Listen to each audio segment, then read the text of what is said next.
Good evening, everyone. This is Kingsley Samuel. I'm your MC today. Welcome to the session. This is a Choose Life program, which is organized by Bethel Methodist Church. So this is a series of sessions related to life, relationships, related to various practical problems that we face in everyday life, looking at it from a biblical perspective. And today we are in session 2 on a 2-session series of managing personal finances. This is being run by Mr. Franky Fernandes. Most of you, I believe, would have attended last session. I felt it was really helpful. It was very thought-provoking. We had a lot of new dimensions being opened up by the speaker. This is more around helping us understand the various aspects of finances, helping us manage our spend and looking at investing, right? So this second session would be around how to invest, and that would be run by Mr. Franky Fernandes. So welcome you all for today's program. To start, I would ask Mr. Selvinana to open with a prayer, word of prayer.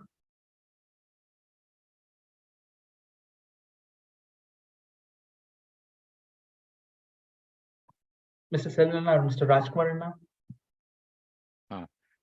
Dear God, we are so thankful for this time, and Lord, we thank you for this program. We believe that it's your grace, it's a privilege that we could learn such practical items in our life, so essential. We thank you for the wonderful speaker you've given us. Thank you for the wisdom you have given him. Pray that you will help us to not only listen today and also apply in our lives, Lord. Help us to be very, very careful about our own one and only life we have, the money which you have entrusted with. Help us to be a good stewards of the money which you have given us. We seek your wisdom, we seek your grace and the control of your control over every proceedings, Lord. Be with us, let your presence be very real among us. We pray for every one of the participants, and Lord, we do not know the kind of financial situations they individually go through. Lord, we pray that tonight's session will be very relevant to them. Be with us, Lord, and lead us. For we ask this in Jesus' precious name. Amen. Thank you, Anna. So today's session is about how to invest. This is the second session. And Mr. Franky Fernandes, who's a marriage and finance coach, is our speaker today. He needs no introduction. Last time we introduced him. So Mr. Franky Fernandes, if you're there, I'll hand it over to you. And just before I hand it over, just a quick agenda of the session. The session would be around 75 minutes. And during the session, there will be polls. Please participate in the polls, and please encourage your participation. And towards the, if you have any questions, you can type in through the chat window, and towards the end we will collate and I will ask it towards last 10 minutes in a Q&A session with Mr. Frank. With that, I'll hand it over to Mr. Frank now. Over to you now. Yes, thanks, brother Kingsley. Good evening to all. It's my pleasure and joy to be a part of this session today.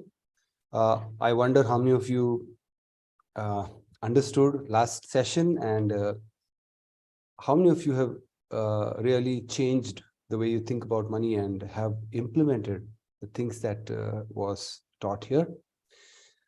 Well, today we have a very important session, and I request you to pay attention, make notes, ask questions towards the end, because we have very limited time. So I'll keep going. I just need you to pay attention, and you can make notes and ask me towards the end. So let me quickly share my PowerPoint.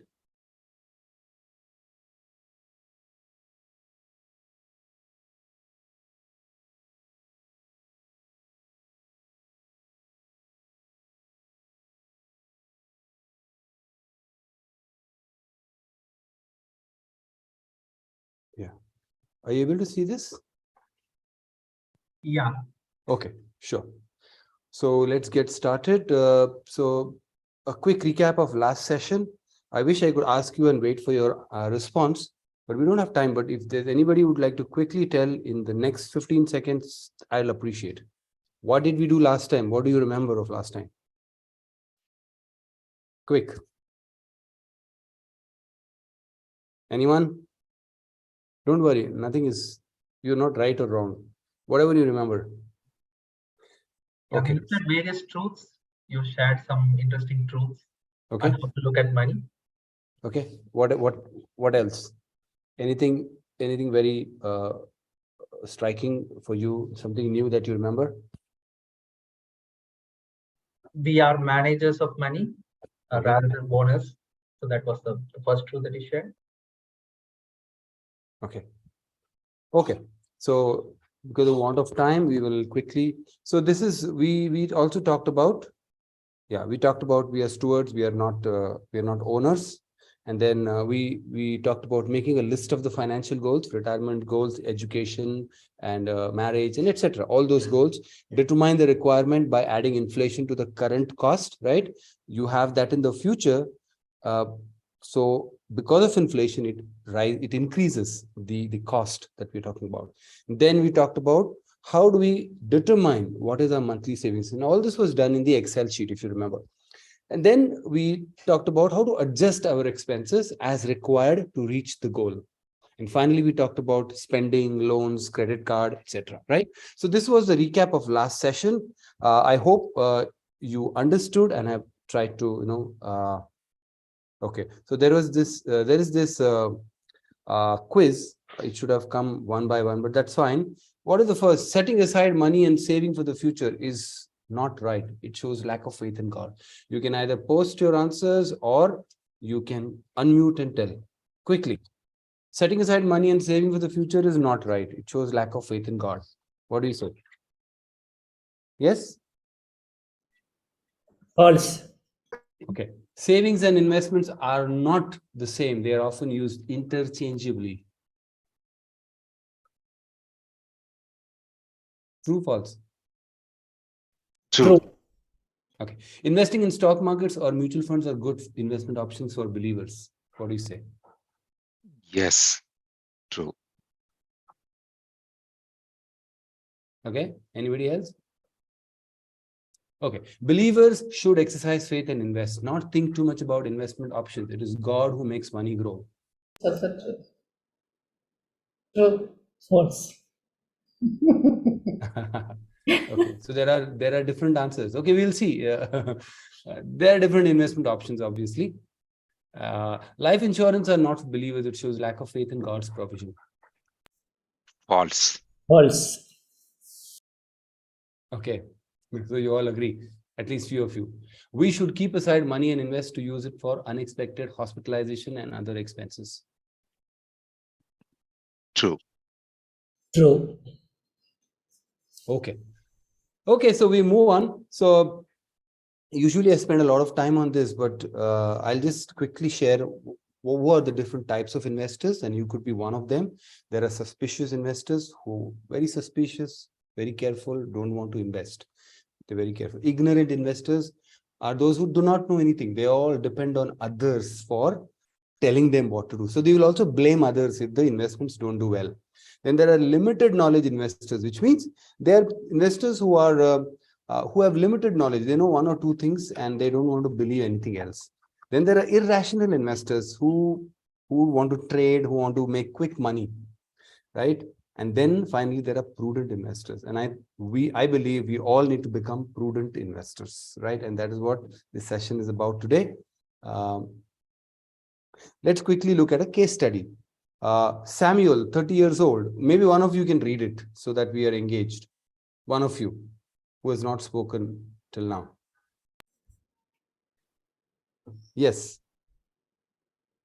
Samuel, 30 years old, who was self-employed recently, got married to Anju, who was a postgraduate but looking for a job. Just before his marriage, he bought a house, taking a loan of rupees 10 lakhs.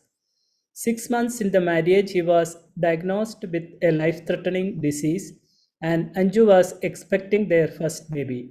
His hospitalization bills were huge, and all his savings got exhausted. He came from a middle class family background, and his parents did not have much saving other than some retirement money. Doctors had given him just few months' time. Samuel and Anju had no other hope but the Lord, and their church mobilized some money. What planning Samuel and Anju could have done? Yeah. So this is what we'll see now, what they could have done. And there are some very important truths we all should know what they could have done. So that is the truth number 3. We did 2 truths last time. So truth number 3. Uncertainties in life, like dying early, hospitalization, losing job, have less probability.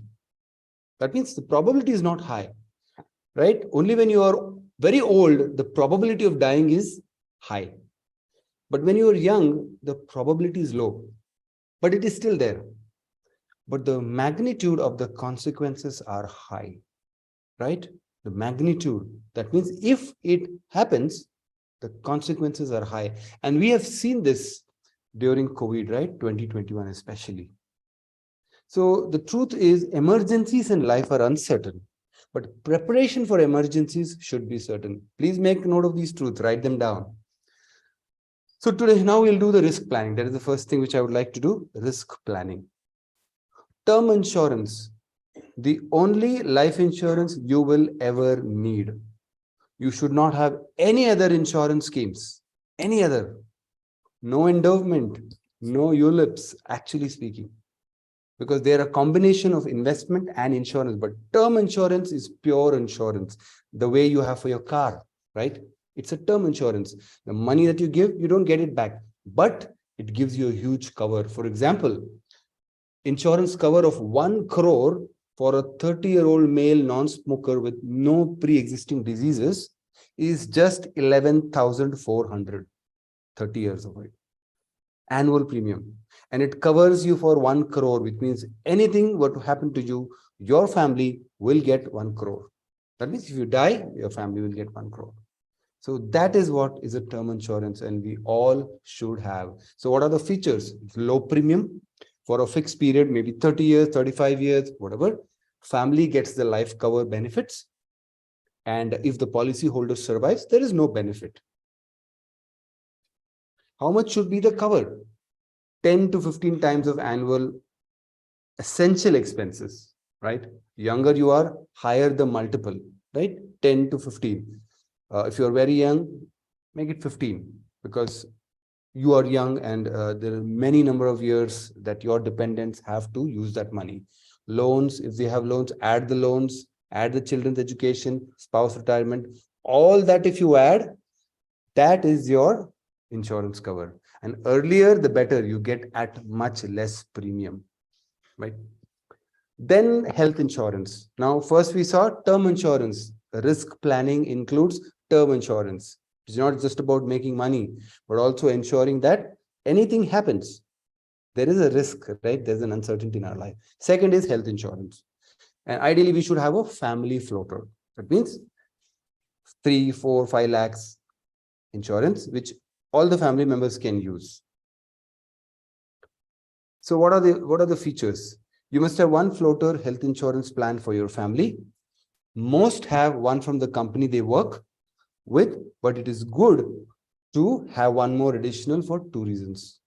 Increase the cover. That means if your company is giving you 1, 2, 3 lakhs, you can add another 5 lakhs, right? So you at least have 6, 7 lakhs, because you know that during COVID and also for other diseases also, or any other ailments, any other health issues. These days, the bills are not less than 2, 3 lakhs, right? So you should have a good cover. And higher the average age of family, higher should be the cover, because there are chances of having illnesses. The chances of having or getting hospitalized is higher because of maybe heart problem or kidney or this or that. Now, most self-purchase insurance policies, you get a no claim bonus, and your insurance cover can even double if you do not claim. Like if you take for 5 lakhs or 10 lakhs, it can double, right? And earlier you take, the better. So you don't have to undergo medical tests, and premiums can go up after a certain age. So have a health insurance of your own.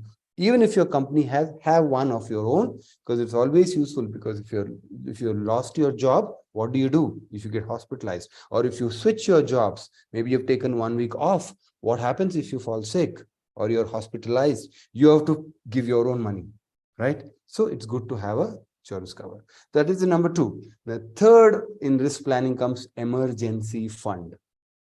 What is emergency fund? You set aside 3 to 6 months of expenses as emergency fund. And what could be your expenses? All your necessary expenses, your house rent, your school fees, insurance premiums, your petrol, and all those essentials. Not like buying mobile phone or clothes or all that. Not the discretionary, not the luxury expenses.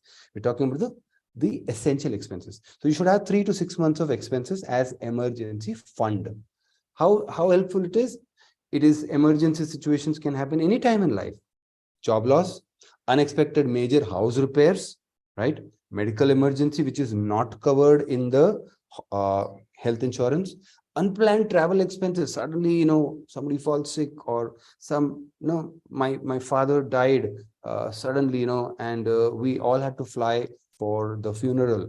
So huge expenses, because you have to book your flight tickets and there is no train to go there fast, or we don't have a train from Hyderabad to Bangalore directly. So we had to book flights. So these are all the emergencies. For these, you need to have a pot of emergency money, which means immediately you can take it. They should not be into, for example, you have a property of worth 5 crores, or maybe even a crore or 50 lakhs or 25 lakhs. In emergency, can you withdraw? You cannot. So that land or that property cannot be used for emergencies. So many take loans because they don't have emergency funds. And this is very common. Because they don't have emergency funds or they don't have health insurance, they take loans. I have recently witnessed this. I keep talking to people, they don't have health insurance. So now a family has taken an health insurance after their child was hospitalized and had to spend 3 lakhs. What if they had an health insurance and emergency funds? People withdraw, or people take loans because they immediately need money. So you should have a pot of emergency funds, right? And this is about the insurance policy essentials. Have the original policy document safely kept, and let your family members know about it. Read the document carefully. Ensure your family members are aware of the policy, right? So this is the essentials. So now what planning Samuel and Anju could have done? This is the case study we just did, right? What planning Samuel and Anju could have done? If you're paying attention, if you're there with me, just raise your hands and you can answer. Life insurance and health insurance. Okay. Anybody else?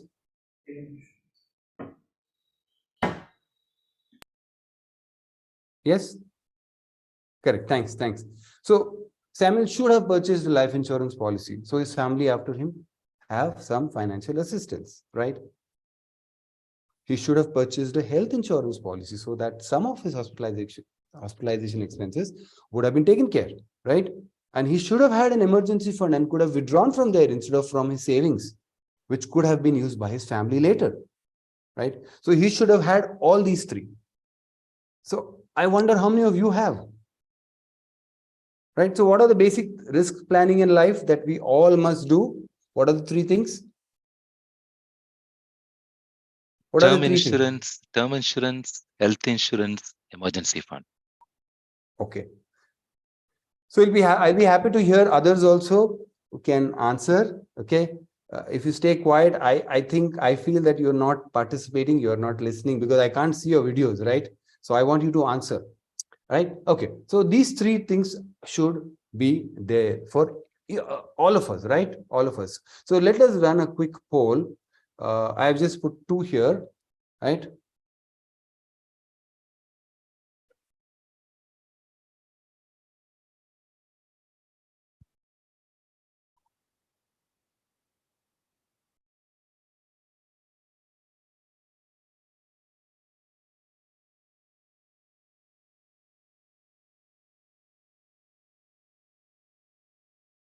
Okay, 21 out of 31 participants. So some more to participate. Yes, 22. Yes. So we've got 71% who've participated. Can you see the poll answer? No, we cannot see, right? So 25 out of the, okay. So let's publish. Let's show it to everyone. Yeah. So we've got 5 people who have term insurance. Then we've got 7 out of the 26 who have got health insurance. Then we've got 11, they have both. That's good. But there are 3 who don't have both. So a strong recommendation that you should have all these 3. I've not put emergency here, but you should have all these 3. Emergency comes later, but these 2 are essential. Very, very, very, very important. I cannot overemphasize this.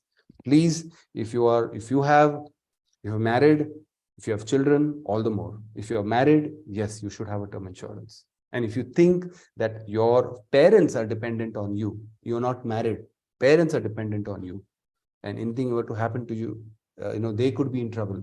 Please have a term insurance. So it's for all those who have got some dependents. All right. So we move on to the second case study, and I want you to read this. Can one of you volunteer to read this?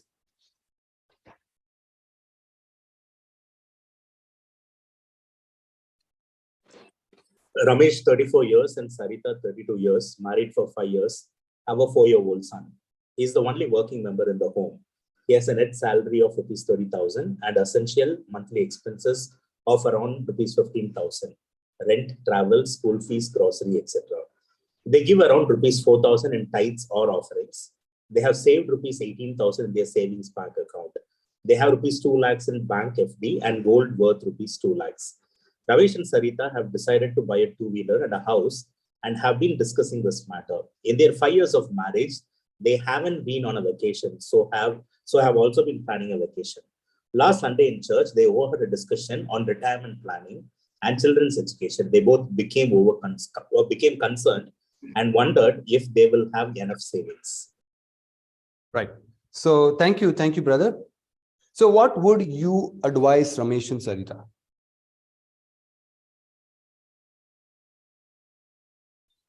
What would you advise? Quickly. I'm sure you know. Last session we attended. What would you do? And we also did a recap. Systematic investment. Okay. How much to invest? How do we know? 8. You have to see that. After tithe, you have to give the money, and then the rule you apply, 80, 50, 50, Okay. 30, 20. Correct. But how much to save? How much to save for retirement? How much to save for education? How much? How do we know the amount? This is what we did last time, right? Goal oriented. Exactly. Very true. Very important. Goal oriented. So what you need to do is, this is very important. You know it. List down all the goals.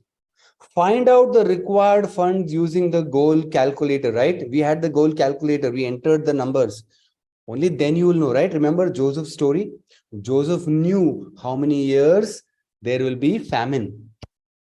So he planned in the first 7 years. So same way, right? Add inflation to the working. Calculate using financial calculator per month savings required, right? Adjust the expenses if required. That is what we all did. If you haven't done it, you should do it. And then invest regularly in long-term investment options. In the next few minutes, we'll talk about this. What is this long-term? So this is what is the step we all should follow. This is a step that you should follow, because then you will hit the target. Right? Remember this, right? Inflation, long-term, short-term, right? And then this is where you entered. You got to know how much you need for retirement, how much you need for. So this is the way to go about. You cannot just say, I will save so much. No, that won't work. right? So I said they have to save in long-term investments. Just a second. There's some.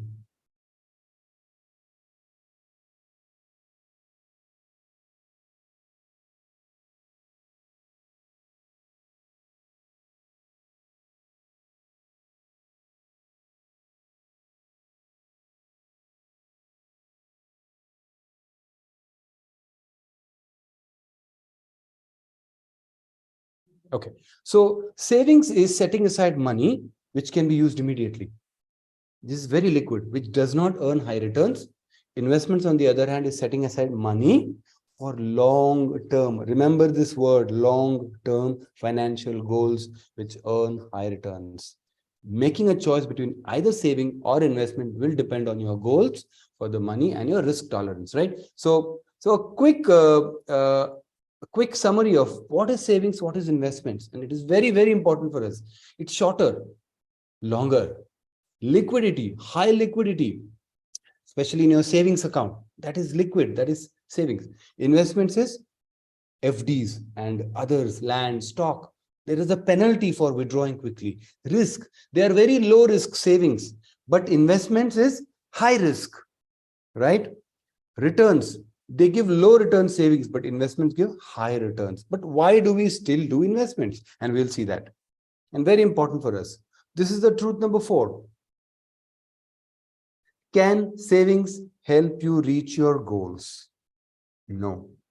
Savings will not help you reach your long-term goals. Short-term goals can be achieved through savings. That means you need something next. If your financial goal is next month or next year. But for long term, we talked about children's education, your retirement. You must invest. You must invest. There's only one option. And why? Because inflation erodes wealth. You know, currently there's a global crisis. There is a expected impending recession that everybody is expecting. Markets are down. You know why? It is because of inflation. In US and all, inflation is 7, 8, 10% in Europe. India, usually our inflation is high, but we are around 6%.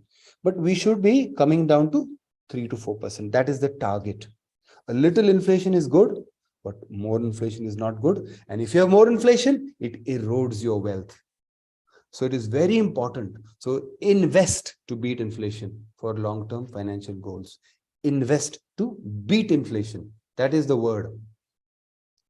Long-term investing is a must. Now, this gives you a very good picture, right? This orange is the FD. What is the rate? This is the rate. 5.5, at maximum went to 10. But you see the consumer inflation, the green. That is more than the FD. So finally, what happened? Your returns is the 1-year FD 6.7. Your inflation was 5. So ultimately, you earned only 1.7. Only 1.7. So that's why it is very important for us to invest in long term. Value of money reduces over time because of inflation. Inflation eats into your savings, right? Only long-term investments give higher returns over a long period. Investments in higher risk instruments help beat inflation and earn real return. Children education, retirement are many years in the future where higher returns is possible. And this is for everyone. Low income, middle income, high income, super rich, whatever. This is the formula. This is very important, right? I just want to give you a quick example. What happens to your money? 1 lakh rupees, for example. In 1 year, what happens? There's an inflation, which is it makes your money negative. It reduces your money. So if you put it in a locker, like the parable of the talents, the third person, what did he do? He dug it in the grave. He dug it in the ground. So what happened to the money? The Lord said, at least you should have given it to bankers, because the money has eroded in value. It has become 94,000 next year. Savings account, 98,000. It has become. Again, you have lost. Fixed deposit, 5.5%. Again, you have lost. So actually, your money has lost value. even though you invested it. That's why we need investments which are more than 6%. Anything that is more than 6% will give you returns. Another example, for example, you have your children's education in next 5 years. So what you do, today it is 1 lakh, but after 5 years, because of inflation, it will be around 1,35,000. Let's take a round number. So you put your 1 lakh into an FD, which will give you for 5 years, which will give you some 5.5% returns, whatever, some returns. But what happened? The inflation, which you don't know, in those 5 years was average 6%. Your FD was 5.5%. So what happened? Your FD balance gave only 1,30,000, but your children, your education for your child will be 1.33 lakh. Now, what will you do for the other 3,000? You will have to put it from your pocket, from your current salary. You've actually lost. But what if you had put it into a long term, like a 12%? It would have given you 1,676,000. You would have still some money with you. That is what is the importance of long-term investing. Right? And what is it long-term? We will see that shortly. Now, before we move on, I want to ask you this question. Should we then take a risk when investing? Is it right for Christians to take a risk? What do you think? As long as we are not greedy. Okay.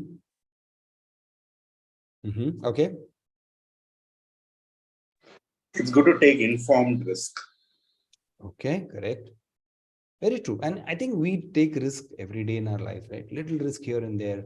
You, for example, you're driving and you see that there is a roadblock. What you do? You say that, let me take another road. There is a little risk. You don't know what is there in that road. So you take that other road and you go. You take an inform, you know that road. But what if the other road, there is flooding often, and there is probably a river flowing there, and sometimes there's a high tide? Will you take that risk? That is not risk. That is committing suicide, basically. But risk we often take. Every day of our life, we take a little risk. In the parable of the talents, who took risk and who did not out of these three? What do you think? The person who had 5 talents, what did he do? He traded.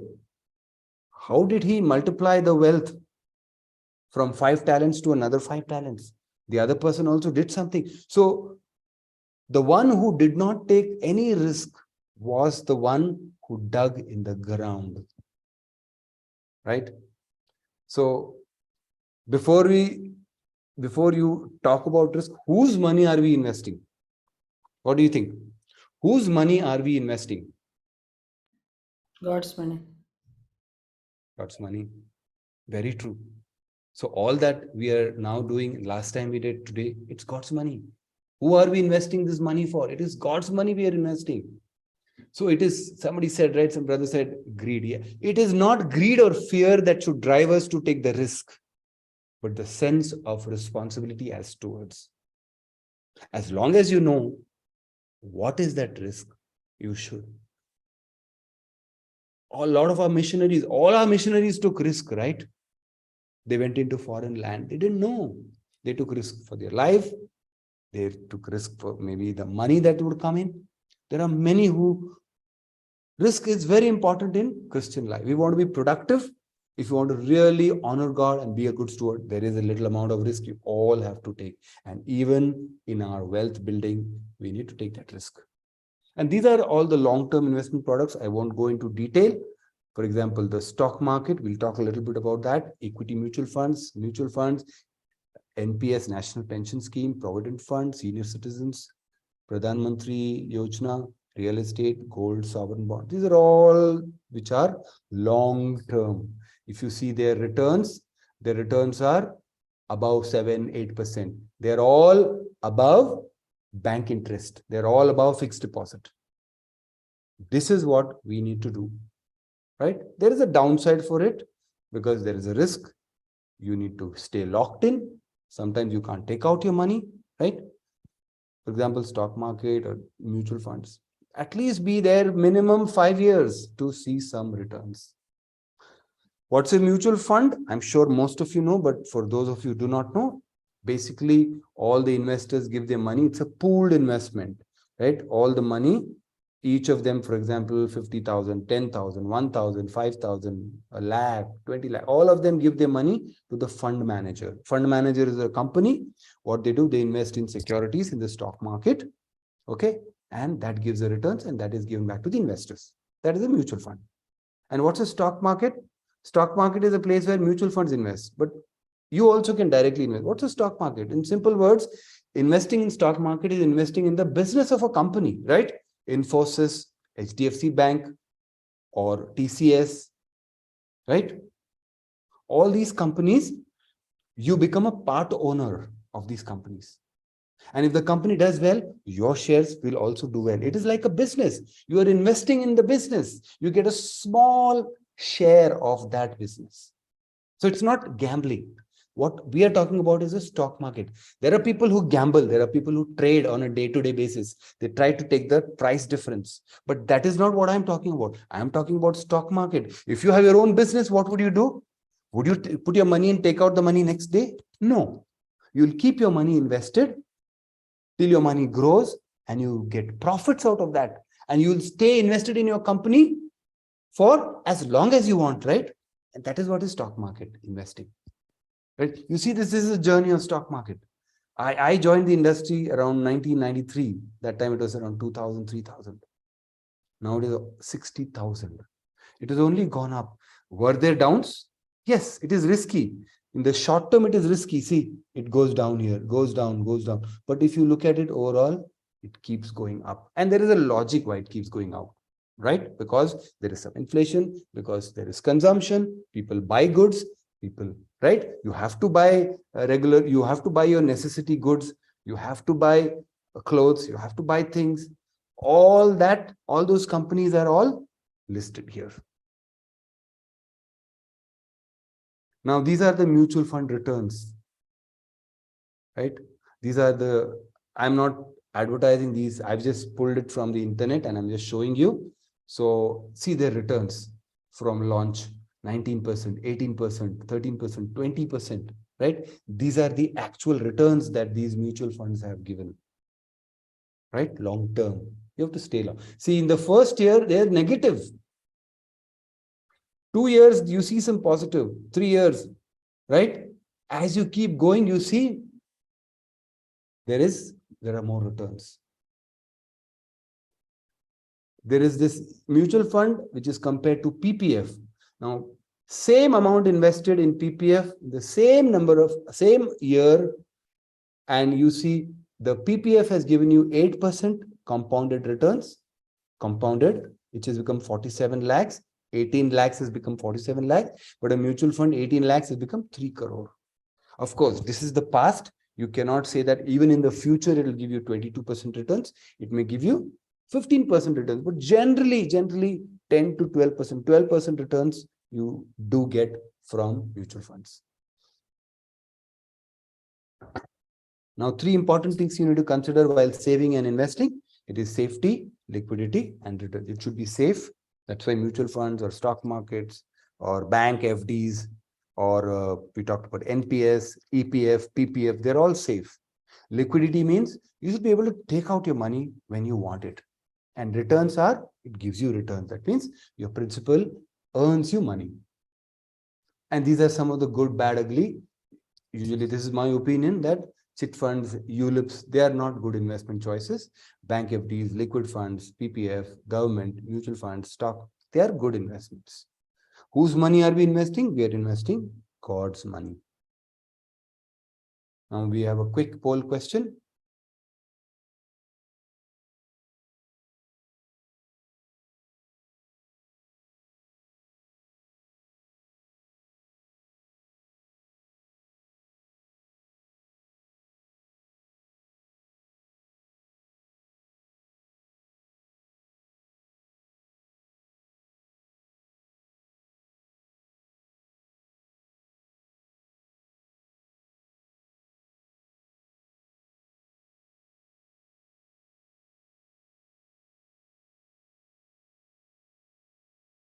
That's good. 28 out of 30. Okay. So what I see here is that 20 of the 28 who voted invest in MFs. That is good. Very good number. You are already taking some risk, your church. And there are 8 who have not. Probably it is time you do that. I don't know why you have not done it. I'm sure this session will give you that information, that knowledge to invest. Okay, so let's move on. Truth number 5. So what we have done is we have talked about risk planning, then we talked about long-term investment. Now we'll take another important truth. Now you tell me, who has a bigger corpus at retirement? Sushma invests every month 1,000 rupees from age 25 till retirement at age 60. Every month, 1,000 she's putting into a mutual fund or a long-term investment, okay, which will give you around 10-12% returns. Megha, on the other hand, invests every month 5,000 from age 40 till 45. She kept her money, then again she resumed at age 55, 10,000 every month. Now you tell me, who has a bigger corpus at retirement? What do you think? Sushma. Okay. Why not Megha? She's investing so much, 5,000, 10,000. Sushma is only investing. She started early. Compounding. Compounding. The power of Oh, compounding. you already know. You already know it. So this session, I hope it is useful for you. Okay, you're right. Sushma has 65 lakhs, Megha has 35 lakhs. You see the difference. And why is it so? This is the truth. Early and steady wins the race in wealth accumulation. Remember the words early and steady. And we will see, we just saw the steady one. We will see a little bit about now these are not the get quick rich schemes, right? Consistent savings, consistent saving every month, right? Bible also says, wealth gained hastily will dwindle, but whoever gathers little by little, right? A faithful man will abound with blessings. Whoever disregards disciplines, so there is a lot of discipline required, right? Invest regularly and consistently, set aside every month a fixed amount and invest. Benefits of systematic and long-term investing brings a discipline, right? You need to do this when you invest small amounts regularly. Power of compounding, some of you just said, that is interest on the principal and the interest on the interest as you keep going. So the power of compounding it's so powerful. It is so powerful. I don't have much time to talk about it, but it is extremely powerful. And that is what we see. And there's an advantage of rupee cost averaging. That means when the markets are down, you invest the same amount. Later on, when the markets go up, it gives you more returns. Much more returns than when you invest when the markets are up. You know, a lot of times we panic when the stock markets are down, everything looks down, everything is gloomy. In fact, that is the time to invest. Because when the markets actually go up, this what you invested when the markets were down will give you higher returns. You look at the same, it gave 23% returns, 2.95 crore. You invested how much? You invested this amount. I've not given the amount. Is the amount there? No. So the same thing, I think the same thing from last time, 43 lakhs in a PPF, but a mutual fund has given 2.95 because of the returns, 23%. There's a huge difference in the compounding. Right. I've just taken these 3 examples when I'd done this session in 21. Mirai, these are the 3 funds. Again, don't go and buy these funds. Right now, they may be different. Right now, they may not be doing well. That is when they did well. I'm just giving as an example. Okay. These are not to be purchased. I'm not recommending these. Okay. Because this is being recorded. I'm telling this. This is not because I can get into trouble. Okay. I'm not recommending these, but I just want to show this as an example. This is the returns. Every month, 1,000 for 10 years has become 4 lakh.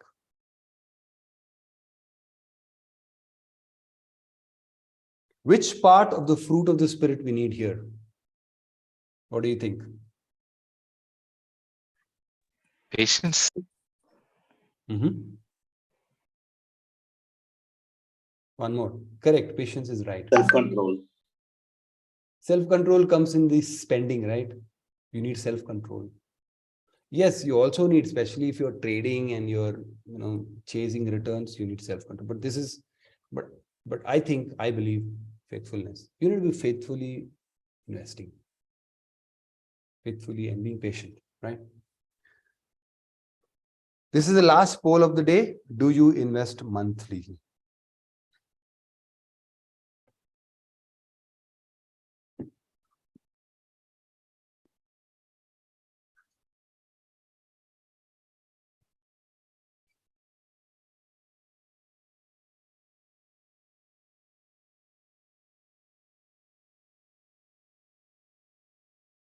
Okay, a few more to participate.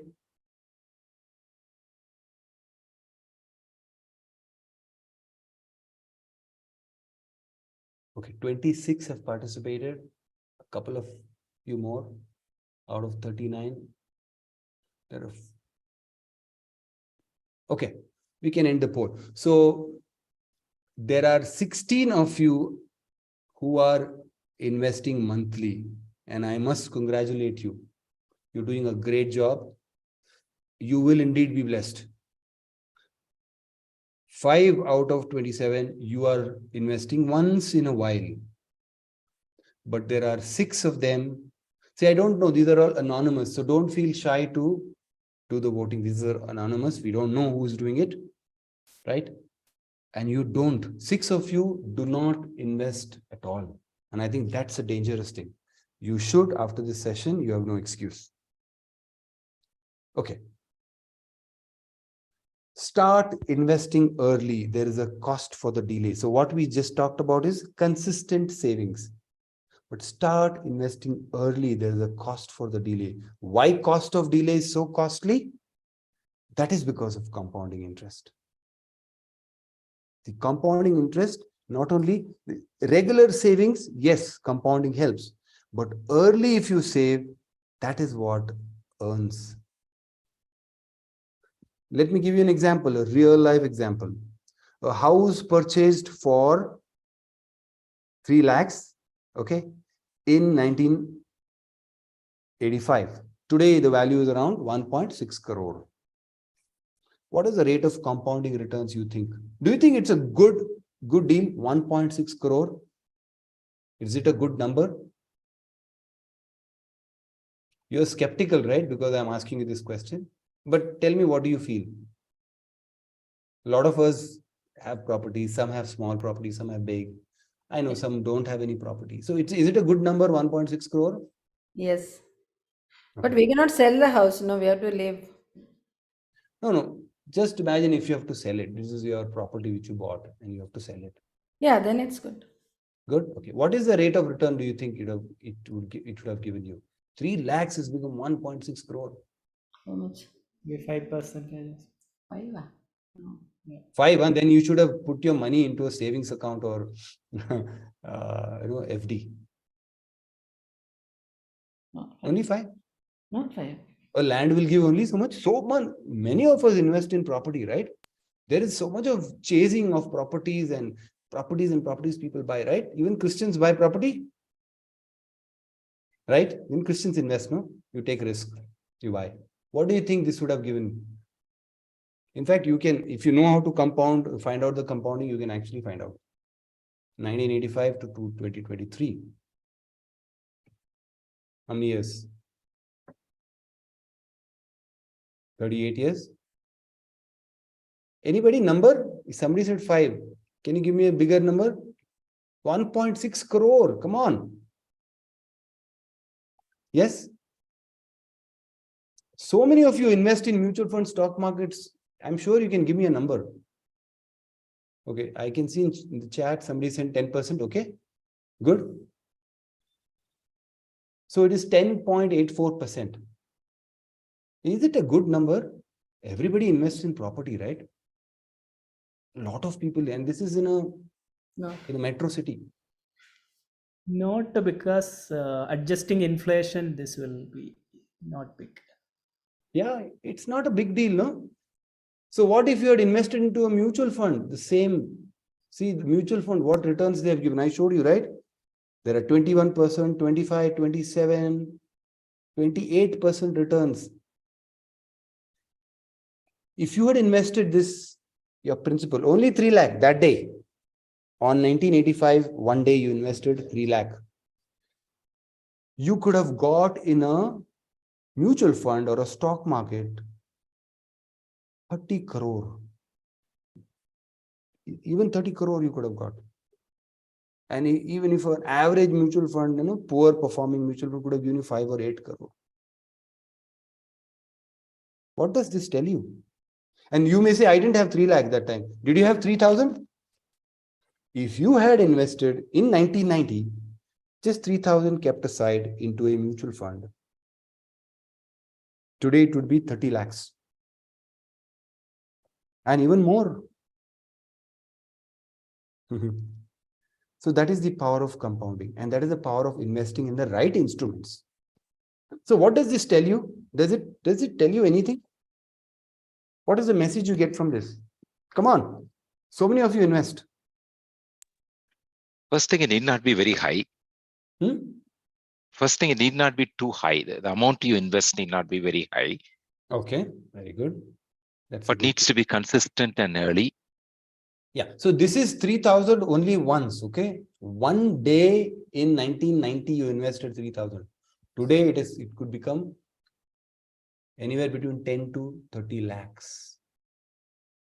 I'm comparing this with the property.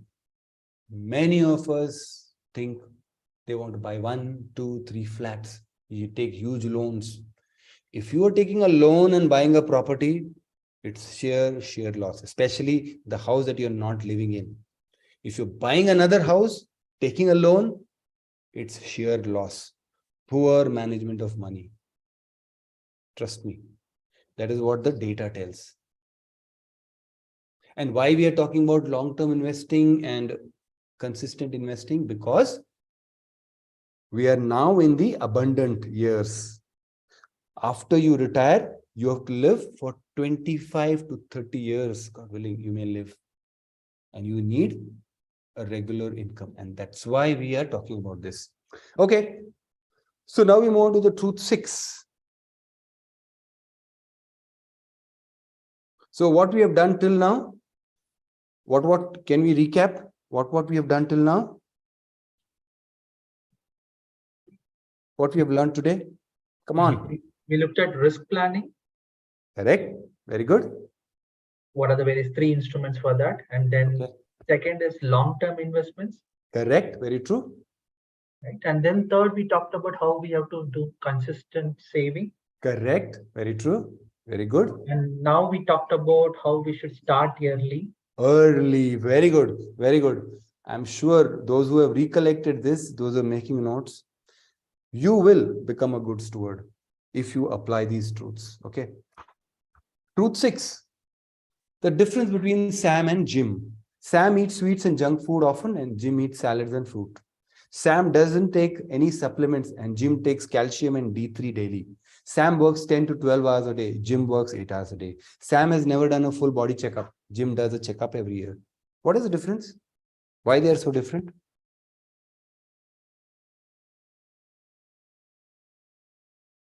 One is health conscious. Okay. One is not. Okay. What could be the other reason? Yeah, this is correct, what you said. They are not bothered like us. Okay. One is not bothered like us, and when it comes, he wants. Who do you think is older here? First one. Could be, right? First one, Sam is older than Jim? No, I'm not sure. Sorry. But Frank, there are a number of incidents we have seen in the recent past where people who have been absolutely fit had a sudden calamity. I'm not talking about, that is not subject here. I'm not talking about. No, but I've not told you that Sam, lived longer and Jim lived longer. Sam died early. No, that is not. What I'm saying is, what are they doing? Why is there a difference? Because I want to draw truth about investing. The difference is that age and other factors are determining factors in most decisions we make. That is the point I want to say. I'm not talking about, and just to make a point, we only talk about outliers, people who are exercising, they died. We don't talk about the millions of those who exercise and live longer, right? So anyway, that is aside. I'm talking about age and other factors that are determining factors in most decisions we make, right? Investing in different types of assets depends on the risk capacity, how much money you have, risk appetite, and risk tolerance, right? So these are the three things because of which different types of investments. Asset allocation. So what I'm talking about is asset allocation, right? That is what the diet, the food allocation, right? And here it is the asset allocation is a result of different outlook towards investing and the time horizon. Some are health conscious, so they are eating. Some are, some are worried, some are fearful, right? All that is driving them to take some decisions for their health. Same thing about investments, right? So the truth is asset allocation is an essential part of investment process. What is asset allocation? Don't put all your eggs in one basket. Asset allocation is that you divide your investments into different asset classes. I'm coming to that. What if you had all your money in property and land prices fell? What happened? You lose all your money. What if you had all your money in the bank FD? And what if the bank goes bankrupt? You just heard about, right? The Silicon Valley Bank and another Signature Bank and other banks like Credit Suisse. See, all these banks, there's a risk. So you can't put all your money into all your eggs into one basket, because if that basket breaks, all your eggs break. So you put your eggs into different baskets. That is the message. So you need asset allocation. Distributing your savings and investments in different investment options. Example, bank FD, mutual funds, land, gold, bonds. They're different asset classes. Asset allocation is done to reduce the risk through diversification. So this is a suggested asset allocation. For example, you have 45% into equity, 80% to debt, which means fixed income, banks, FDs or EPF, PPF, 25% real estate, land, property, right, which you're not living in, 5% into gold, 5% into cash. This is an example of asset allocation. Why is this done? Because, right, because if at a particular given time, for example, in today's time, if you had all your money into equities, you would be into trouble because the equity markets are going down, they are volatile, right? You also need money in FDs, you also need money into PPF or etc. Right? And there is a rule of thumb, they say, right? 100 minus your age. That means you should have into equity, that means high risk, but you minus it. For example, if you're 30 years and what you 100 minus 30, so 70% you should put into high risk, that is stocks, because you've got many more years for your retirement and for your other goals in life, right? If you're 40, have 60. If you're 50, right, you have 50-50. As you grow older, you take out from the equities. When you're 60, you don't have too much into it. When you're 70, your equity portion should be very less and more into debt, because you need more money, liquid money, right? So this is the rule of thumb. So we have done till now what we have done: risk planning, savings and investment, that is long term, mutual fund, then we talked consistent, cost of delay, then we did asset allocation, right? Now we do the investment challenge. All of you who are not saving regularly and consistently, can you make a commitment to start this month? Give me a thumbs up if you want to do it, because this session is not, right, it's not a movie you're watching. This is not RRR, right? Watching a good dance and going. You have to do the dance, right? Your church has arranged this session, right? Life lessons or life whatever, right? So it is important that you take some decisions. If you're saving regularly, make a commitment to increase by a small percentage, or try a new long term. Out of these three options, any one option you can choose. Anybody? Come on, let me see in this church how many are bold. Okay, 2, 3, just 3 of you. Just 3 of you out of 40. Yes, I can see some privately. Yes, I think you should make this bold decision if you have learned something today. Truth number 7. Now, this is based on all that we have done in the last 2 sessions, right? Because we have just 15 minutes, we are coming to the close. Can you confidently say that one of them is living within their means, and who is it? Can you confidently say that one of them is living within their means? What do you say?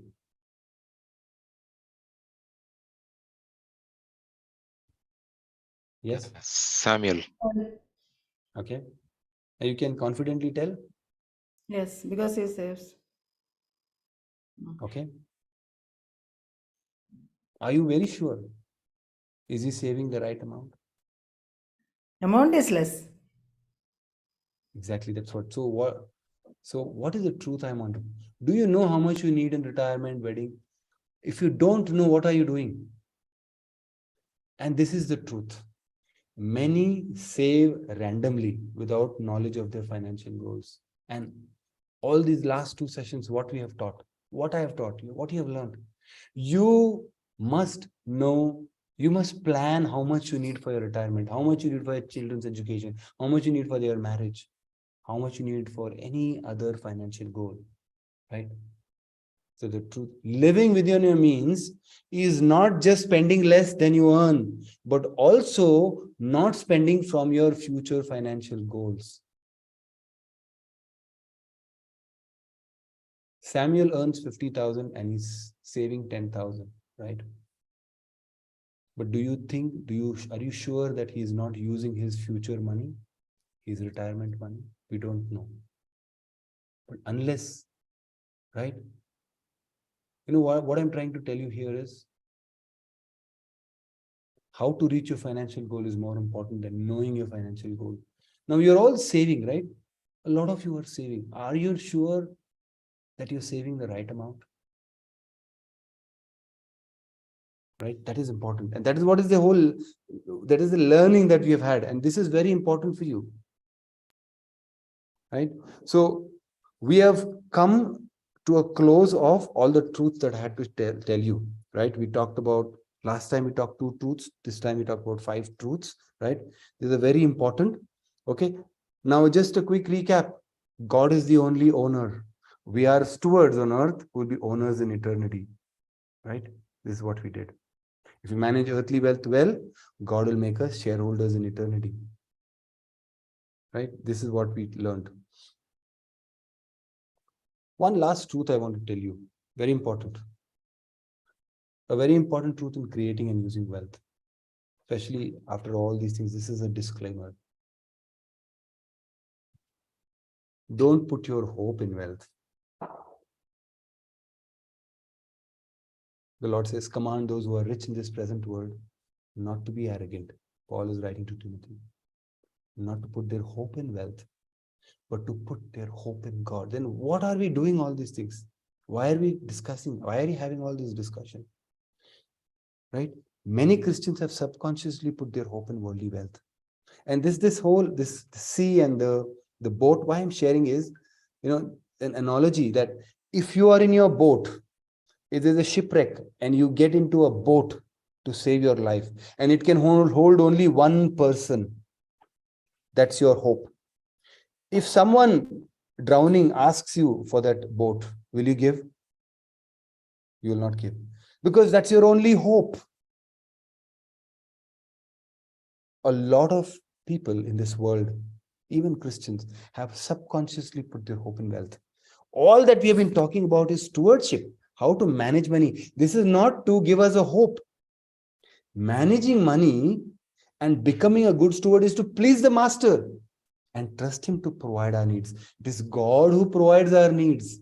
All your investments the companies can go bankrupt, countries can go bankrupt. What happens to your money then?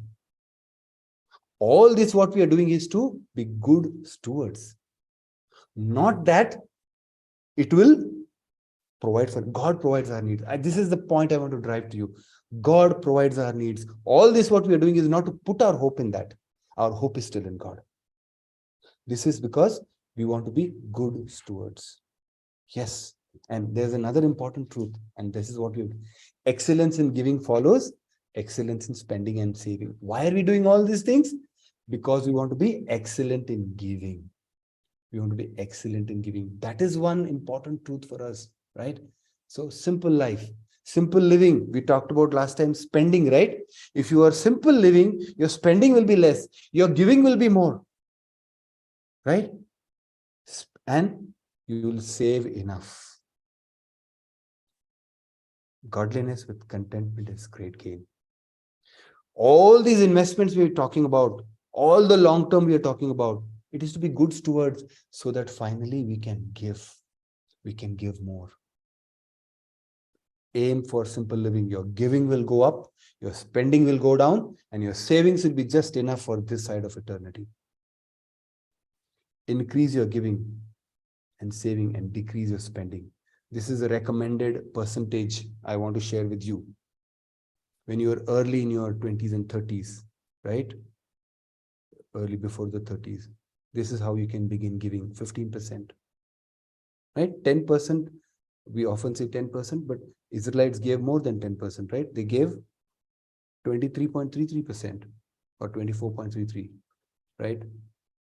So we do not have that law. We don't follow that law, but we can give. We are living in grace. So we can give 15%. Start with 15%.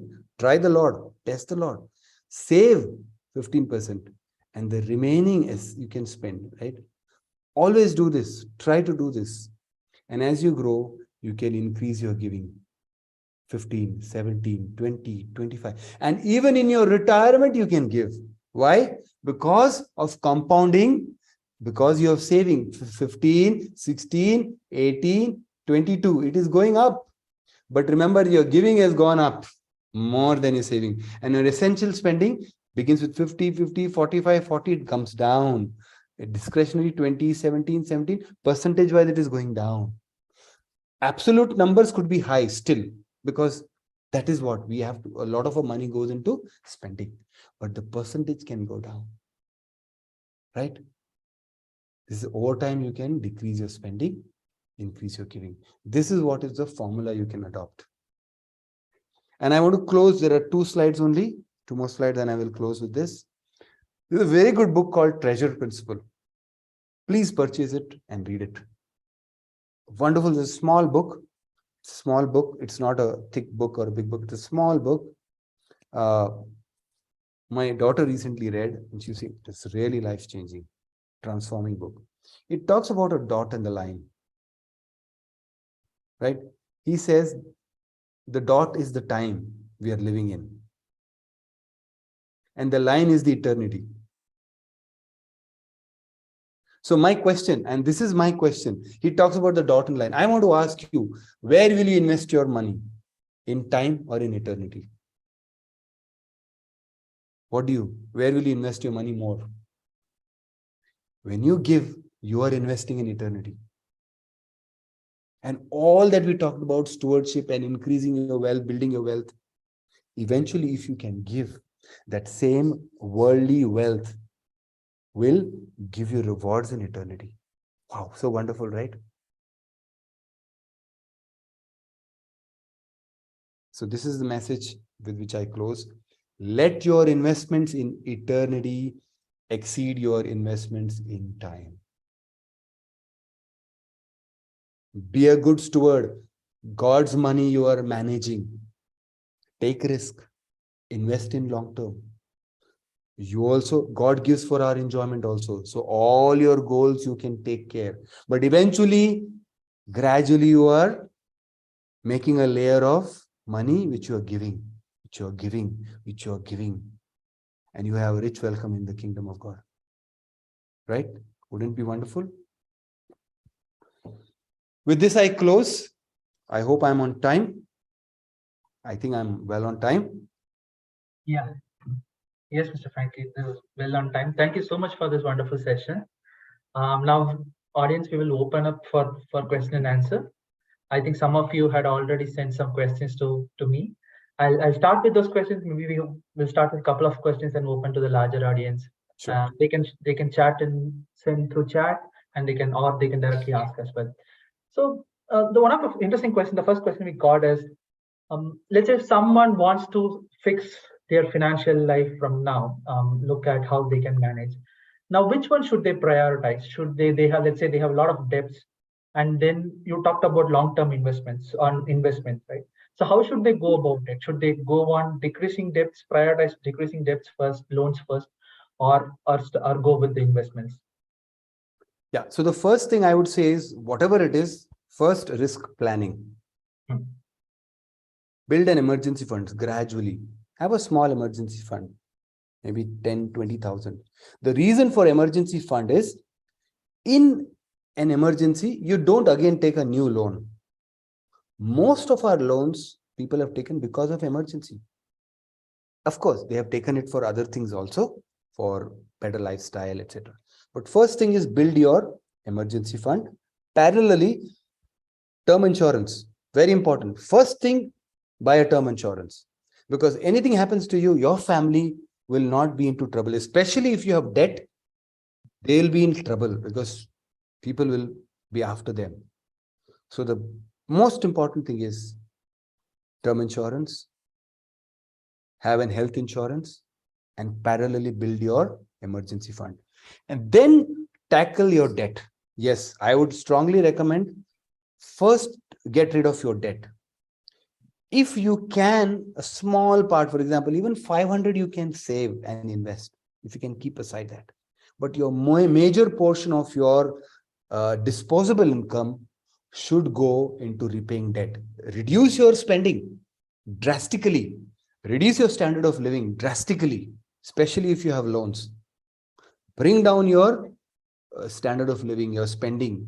Cut down mercilessly, because that will save you for the future. Then tackle your debts. And as your debts keep going down, keep increasing your long term. Right? Yes, first, foremost, that's a monster in your home. You have to deal with it. Of course, I can't get into details. I can't share with you numbers because we can't share this here. But this is the steps you can follow. Sure. Great, thanks. The next question we had is probably suggestions for some mutual funds. Maybe if that is not directly shareable, the other way to look at it is, let's say if someone wants to invest in good mutual funds, what is the process? How could they identify which are the best funds to invest? If you can help, where to look for, even if you can't say these are the best funds. So how to go? So I would strongly recommend all of you here engage with a financial coach, advisor, or a distributor at least. I think an advisor who can advise you of the right funds. So you must engage with an advisor. See, you can, for example, a person like me, I don't need an advisor. Even then, I have an advisor, in the sense, a distributor. I mean, I can advise myself. I am a coach, but I don't sell products. So I go to a person who sells products because they need a license for that. So, but even then, I can go to any website like Paytm or Money Control. I can actually go and buy myself. So we can do that. You can research, go on the net, which are the best funds and all that. But I would still say, if you're not somebody who's investing regularly and you're new, look for a distributor. Okay. Before that, if you want to fix your finances, have a plan, a financial planner, coach, advisor, then go to a distributor. There are distributors, but that's a problem. A lot of them do that because of their own, they want to gain profits. For their own interest. So you need to find a trusted fund distributor, especially these banks, right? They have those distributors. Don't go for them because they get commissions. So they will sell a certain product. So you need to go to a trusted advisor. trusted distributor. Find out one. Got it. Helpful. Then another comment we had is we had a lot of useful information in the slides, but it was quick. So is some of the materials shareable in a PDF or some format so that Yeah, I can share. A lot of those pictures have copyright, so I just pulled them just to share with you. So I can send this PDF without the pictures, if that is okay. Sure. I can share this information. Yeah, that will be helpful. Audience, anyone else have any other questions? yeah. So there is a question I got directly here, but if there is somebody who would like to ask a question, you can ask me. And there I've got a couple of them which are directly to me. And Frank, I have a couple of questions. Sure. You did talk about investing in mutual funds and the compounding effect of it compared to an FD or a PPF, which is really true. But at the same time, you also did mention that sometimes the mutual funds might fall down because of various reasons. So don't you think that compounding effect will have a significant impact on the overall returns? And in that case, won't PPF or something else is much more stable and reliable? Yeah, good question. But if you heard me and if you saw those stock market over a long period, right? Over 5 years, 6 years, 10 years, 20 years, always mutual funds or stock markets do better. Always. This is proven. So short term, 1 year, 2 year, you don't invest in a mutual fund for 1 year, 2 year. You may even lose your money. That's the risk. That's why I said asset allocation. For example, if you have your child's education in the next 3 years or 4 years, I would say most of your money should be into a PPF or a debt, and little portion can be into equity because you need your money in the next 3-4 years. But if you're for your retirement, obviously a mutual fund will give better returns, and that is proven. And simple because you're investing into a company, right? Right. For example, a software company or anything, maybe a Marico Industries or Asian Paints. Their earnings are compounding 20-25% every year. That is their earning. And that is reflected in the stock market. Only thing is stock market, what happens is stock markets, they respond to news items. So it goes down, goes up, goes down, goes up. But the underlying company continues to do well, right?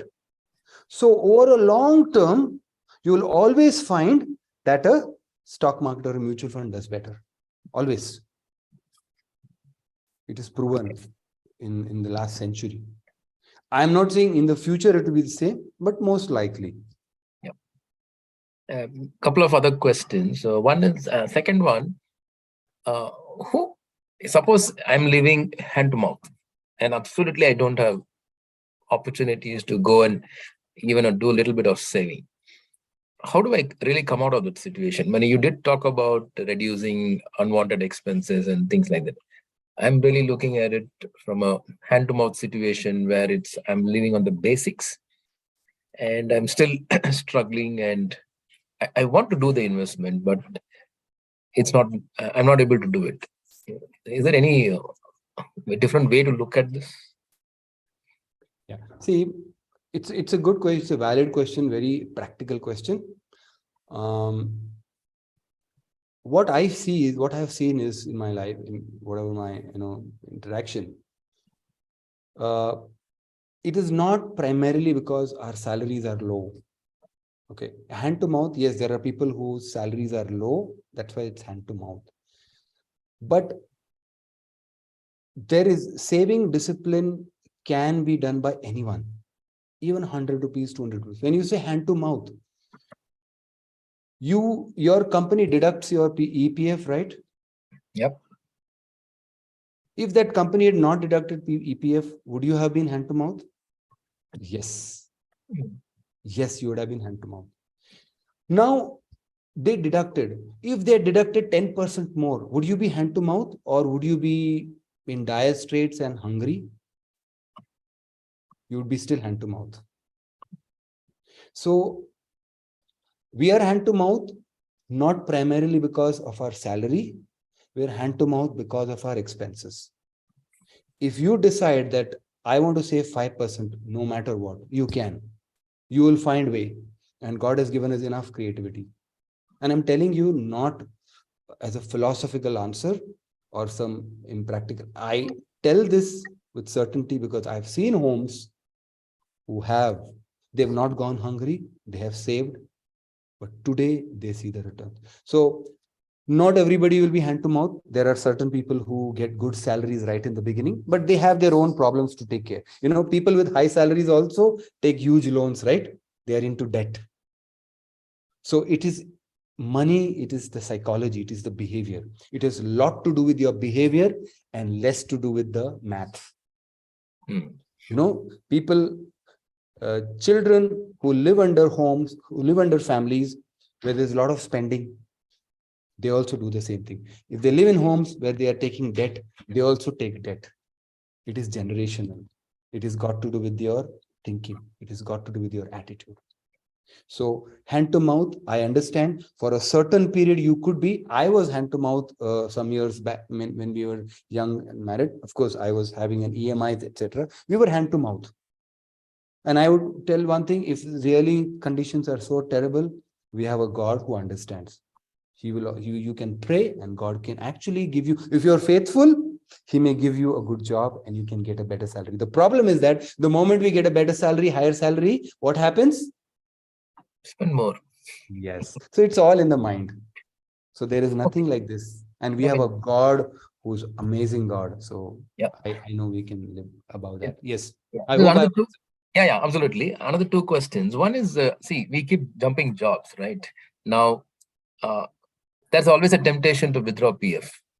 Now, I know that's not the best practice, but sometimes it can come in handy for you to close some of the debts which are much more eating in the larger interest and things like that, right? Is that a good option, or just don't touch the PF? I would say never touch the PF. It's a sacred money for your retirement. Sacred. I'm telling you, it's extremely important. Never, never, never withdraw from the PF. Just think that this money doesn't belong to you. Because compounding, that is one thing. The moment you take out, you have lost the compounding. Second is PF, our company PF is probably highest in terms of returns. Right now it is 8.1%. It used to be higher. And it has got triple E. Triple E means when you invest, you get tax exemption.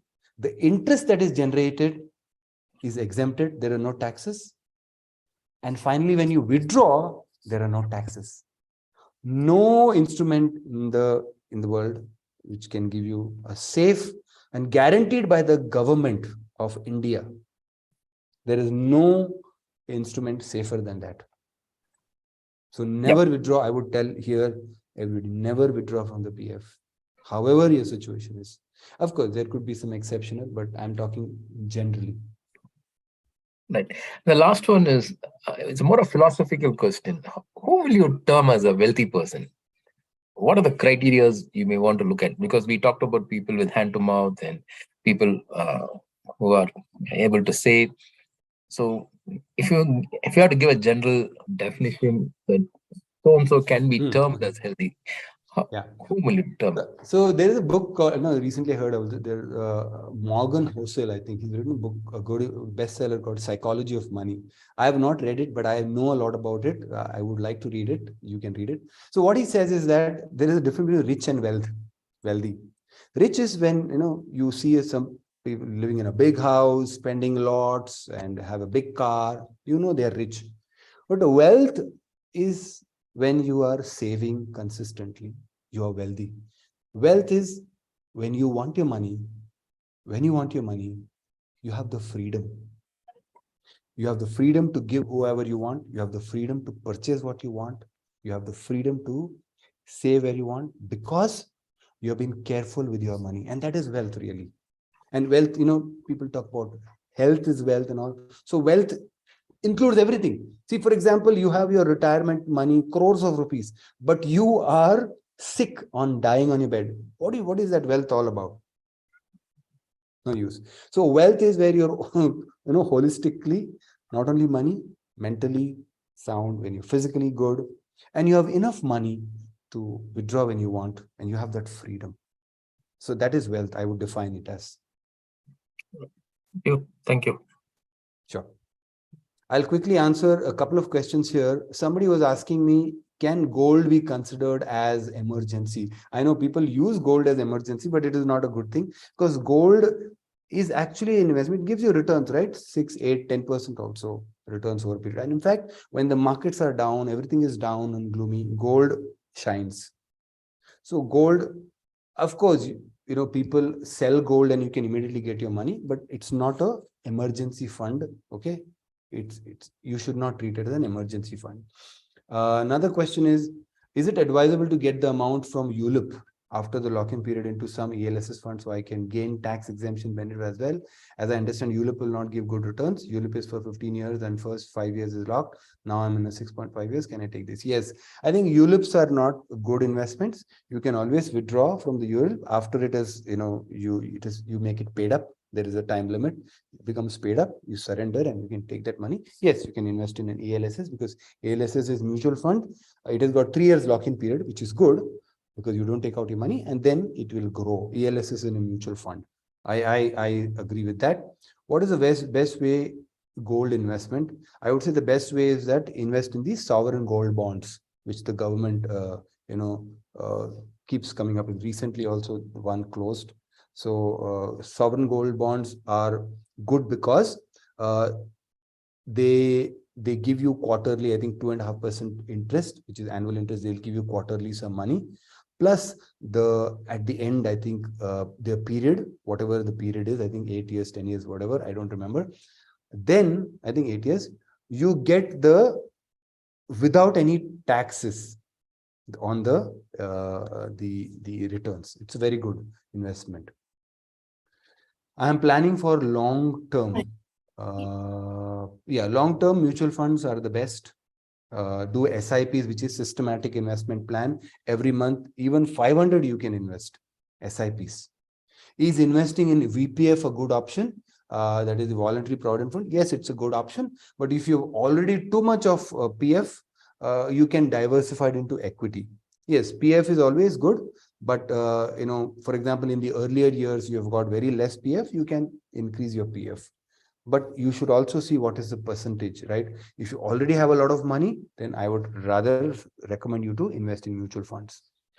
Is there any specific date in a month that is good for investing in mutual fund? There is no specific date.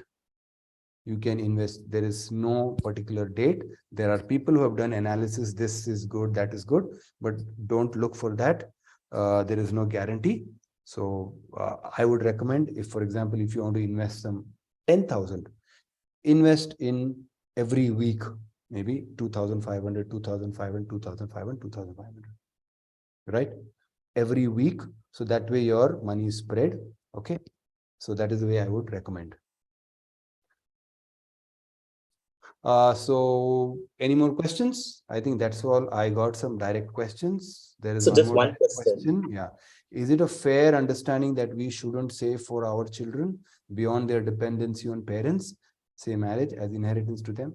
I think it depends on people to people. I would say that, when you are planning, yes, plan for their education. And if you want to give them a wedding gift, marriage gift, yes. But high priority is your retirement. Your priority is not to give them inheritance. Educate them, let them build their own wealth. Because, right, wealth is only here. It is temporary. Help them teach them to invest in eternity. Okay. And don't leave an inheritance, because if you leave too much of inheritance, what is the motivation for them to build wealth? What is the motivation for them to become good stewards? So I would say, I am not leaving too much of inheritance to my children, and they already know about it. Yes, we want to educate them. They're girls. I want to educate them so that they stand on their own feet and they make their own wealth. I have taught them how to, some basic principles I've taught them.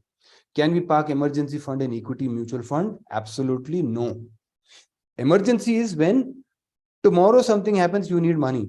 If you put it in an equity mutual fund, there is no guarantee that you can get it with returns, because there's a up and down volatility, right?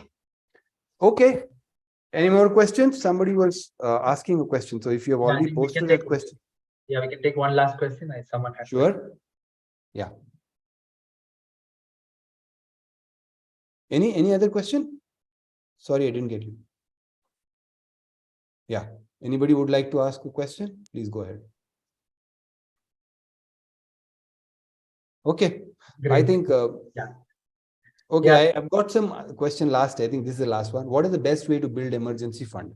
The best way is keep aside some money every month and keep it in a FD or a recurring, where you can withdraw immediately. For example, I think the best way is, first let it be in your savings account. It is fine. It may, initially then just put that into an FD. Because FD, you can break the FD anytime. Or there is something called liquid mutual funds. Liquid mutual funds or money market mutual funds. You can invest because there the money is safe. You won't lose your principal. You'll get some incremental interest every day, every week, every month. So FD or liquid or money market mutual funds. Great. Thank you so much, Franky, for providing a lot of insights for the entire audience.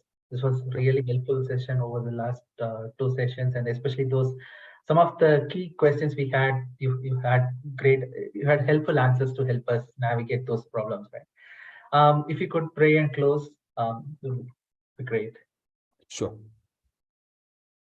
Dear Lord, we thank you for this time and thank you for giving me the grace, Lord, choosing me to be a part of this program. Oh Lord and Master, I pray that you will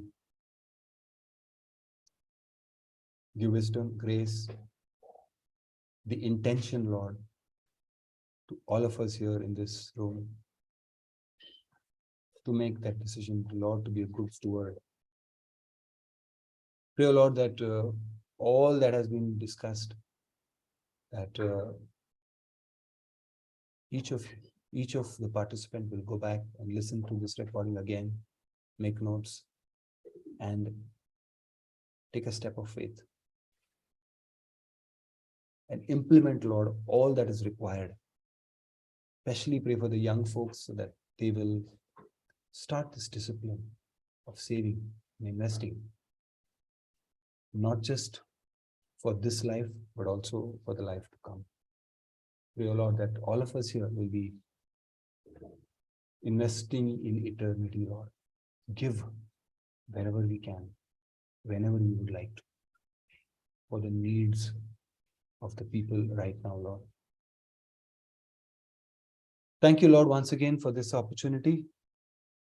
I pray all this in Jesus' name. Amen. Thank you, Franky. Thank you, everyone, for joining. We'll keep continuing with the series of sessions next. In April, we'll have the next session. Please look forward for the notification of the sessions. Thank you all.